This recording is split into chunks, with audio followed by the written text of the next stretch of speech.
Hi there, YouTube. It's time again to delve into the mysteries of JW music because it was so fun last time, and I did mention that some of these songs really needed the full analysis, and so let's get started. One Kingdom song that has been in all of the songbooks, at least since the pink one, is song number 44. Well, it was 44 in the pink one, 85 in the brown one, and number 8 in the 2017 edition. They like to mix it up. It's called Jehovah is Our Refuge.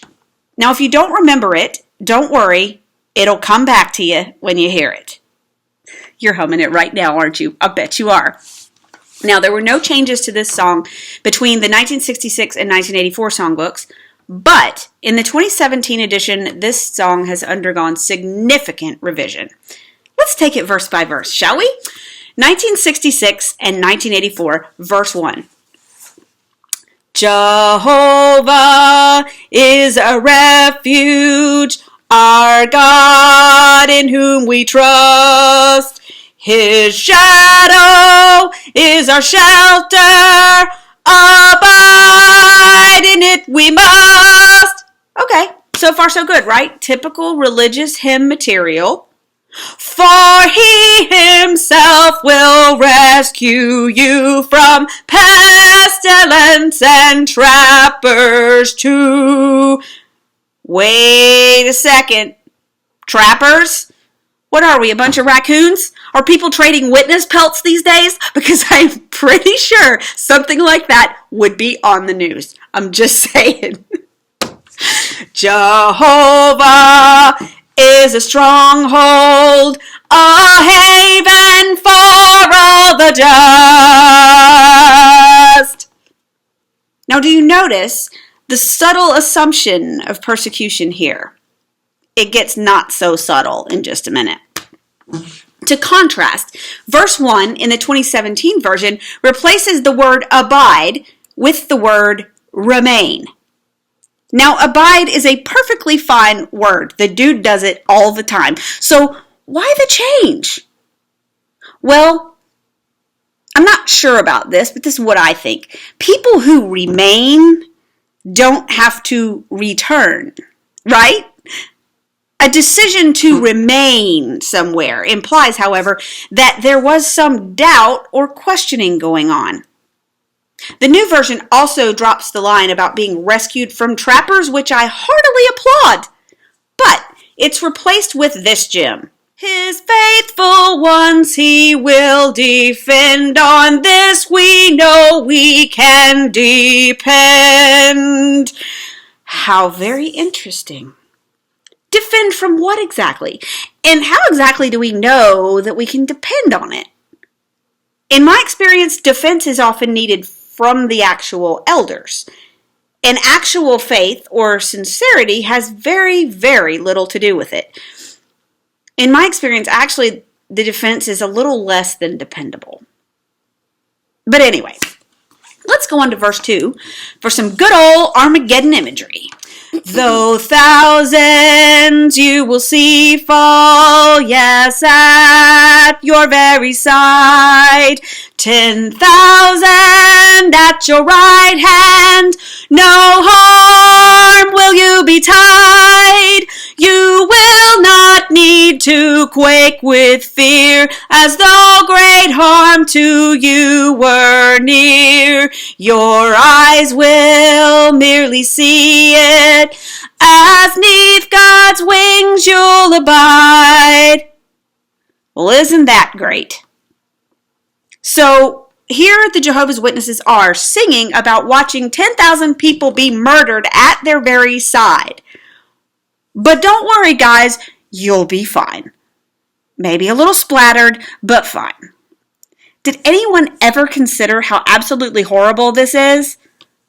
Also, since when does God have wings? I mean, maybe he did, but I thought wings were more of an angel thing, really. Or, like chickens or something. Birds. I don't know. Anyway, in 2017, they've actually changed this verse for the better. Good job, Watchtower. Though thousands will have fallen and many at our side. But does that mean many who are part of the congregation have also fallen? Interesting. The righteous and the meek ones will never be denied. Really? Denied what exactly? See, this line fits in meter, but not in context, because it doesn't really mean anything. I mean, as I recall, the truly meek ones in the congregation were often denied a great deal, but I digress. The rest of the verse has slightly different wording, but pretty much the same meaning. The idea, basically, is watching thousands of people get murdered right next to you, but it's a little less obvious that that's what they're saying in the 2017 version, and the wording is a little less reminiscent of the actual scripture from which the song is supposedly drawn. So there's that. They've also done away with something in the 2017 version, which I think is pretty great for them to do away with. The apostrophe words that used to plague kingdom songs. The airs and neaths and tower and powers. It's hard to even say it. And they added a note or two at the beginning of the last line of this song in order to do so. But still an improvement. The last two verses in the 2017 version have actually been smashed into one. But you know you want to hear the whole thing from the original version. So here we go. From 19. No plague will e'er befall you, no dire calamity. And you know they had to get rid of this line because that is a whopper of a lie, even for them. But God will, by his angels, provide security. Okay. The wording here is a little weird. I'm picturing Hell's Angels in their motorcycle vest thingies acting as bouncers at the Kingdom Hall. Anyway, I cried myself up. The maned young lion you'll not dread, upon the cobras you will tread. Okay, lions are dangerous whether they have manes or not. Bad idea. No stone will make you stumble while you serve God faithfully. But if you happen to stumble anyway, well, I guess that means you weren't actually serving God faithfully. See, this is a very subtle and very disingenuous, but frankly disgusting bit of propaganda here. Basically, this whole verse is saying that nothing bad will ever happen to you unless you are not perfectly pure. Better call the Judicial Committee to find out what your secret sin is right now. In the real world, guys, shit happens to everybody. Yeah, so they got rid of this verse. It's probably pretty smart on their part. Last one from 1966. Praise Jah for such assurance, his righteousness proclaim, while making known his virtues, ourselves will keep from blame. Really?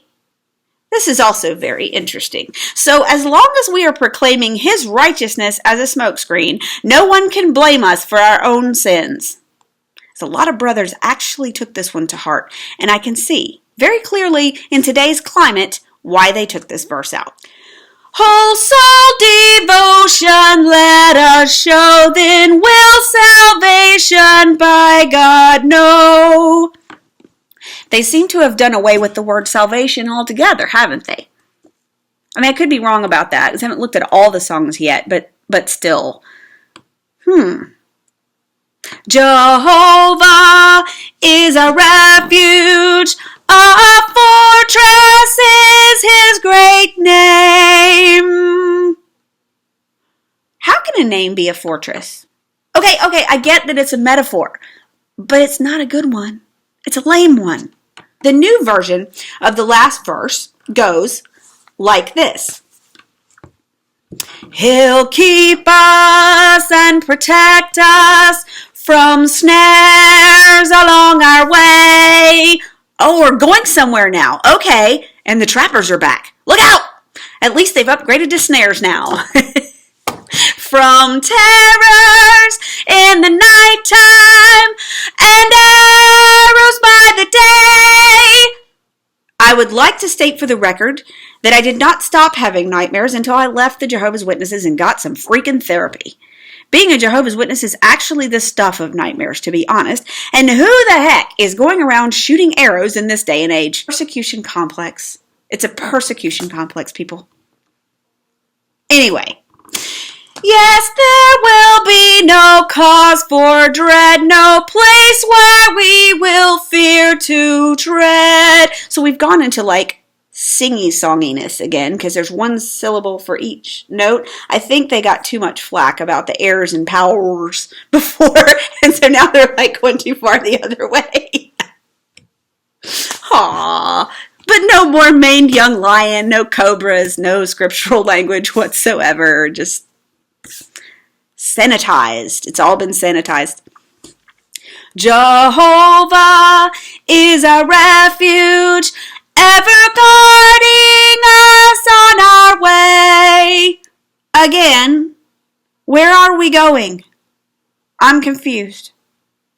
Look, I get that it's a nice idea to have a higher power that you can believe in, who can be a mental refuge for you on those days when you just plain had enough. I mean, that's great. It would be awesome if I could believe in such a thing. I wanted to at one time. I just don't have that gene. But this song kind of takes it too far, even diluted and sanitized as it is in the new version. I mean, way too far. Okay? These people don't need a refuge. They need to leave other people alone. Leave people the heck alone. Let the authorities take care of child molesters. Report them like you're supposed to. Stop shunning people.